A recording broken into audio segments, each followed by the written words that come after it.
Good Monday morning. I'm Karis from New Beginnings Church. This morning I'd like to share with you a little encouragement from the story of Jesus' birth. It's Christmas time, and at this time we celebrate all the great things that happen. But also, some of us feel rejected. Some of us have a hard season. Some of us don't feel like we fit in with our family. Some of us are having a hard time fitting in with friends. The holiday season can be really hard. So I'd just like to share with you about Jesus' birth and how even in birth he was rejected and what that means for us, the hope that gives us. In Luke 2, it says, in Luke 2 verse 6 and 7, it says, while they were there, the time came for the baby to be born, and she gave birth to her firstborn, a son. She wrapped him in cloths and placed him in a manger. Why? Because there was no guest room available for them.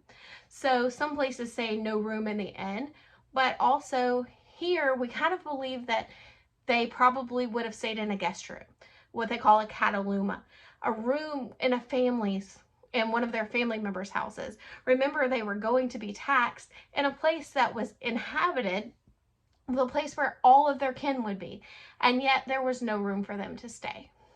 Not even their kin would take them in. Mary and Joseph, Mary, Jesus' mother, and Joseph, his earthly father, didn't even have a place to stay. And so Jesus was rejected before he was even born, and then he continued to be rejected throughout his life.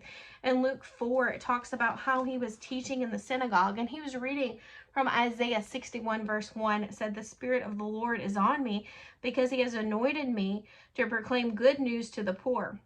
He has sent me to proclaim freedom for the prisoners and recovery of sight for the blind, to set the oppressed free, to proclaim the year of the Lord's favor.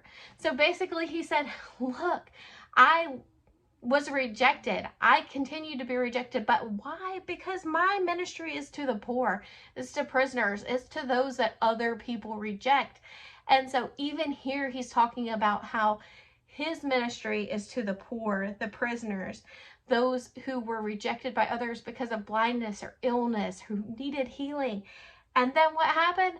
They rejected him. They threw him out of town. Again in John 6, it says in verse 41 and 42, at this the Jews then began to grumble about him, because he said, I am the bread that came down from heaven. They said, is this not Jesus, the son of Joseph, whose father and mother we know? How can he now say I came down from heaven? They didn't believe him.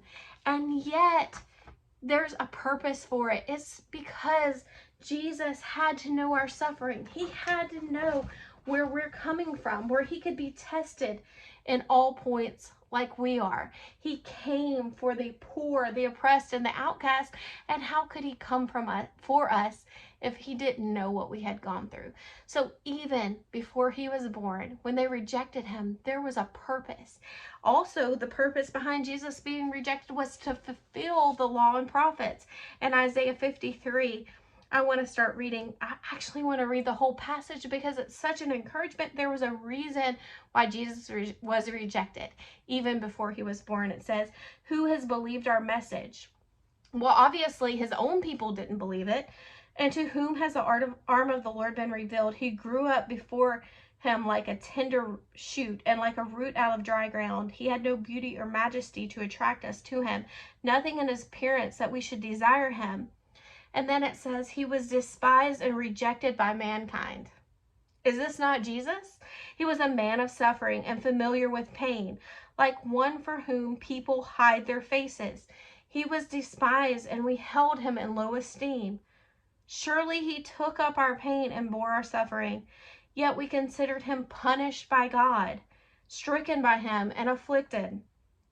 But he was pierced for our transgressions. He was crushed for our iniquities. The punishment that brought us peace was on him, and by his wounds we were healed. I'm encouraged today that Jesus, even though he dealt with a lot of rejection, a lot of suffering, people literally turned their faces away from him. He was despised, not just disliked a little, but completely despised. He was held in low esteem. He was born and put in a manger where animals ate. But why? Why was he treated like that? Because he took up our pain. He bore our suffering. Yet we considered him punished by God. We said, God, you're punishing him, but there's a reason, so he could feel our pain and bear our suffering. He was crushed for our iniquities. The punishment that brought us peace was on him. And by his wounds we are healed. Doesn't he fulfill everything in Isaiah 61 verse 1? Literally, he came for the poor, the rejected, those that need healing, those that have punishment that they can't bear alone. And yet Jesus came, and even before his birth, he was rejected so that we could have peace, so that we could have healing, so that we could go to heaven and be with God. So today I just want to encourage you, if you feel rejected, if you feel unwanted, just remember that even Jesus was rejected.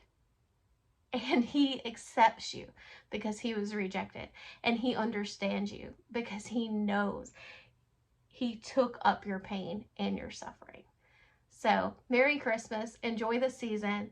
And if you want a place where you feel not rejected, you want a place where you feel loved, join us at New Beginnings Church. We worship at 10:30 every Sunday morning. Check us out on our Facebook page for more details. Have a great Monday.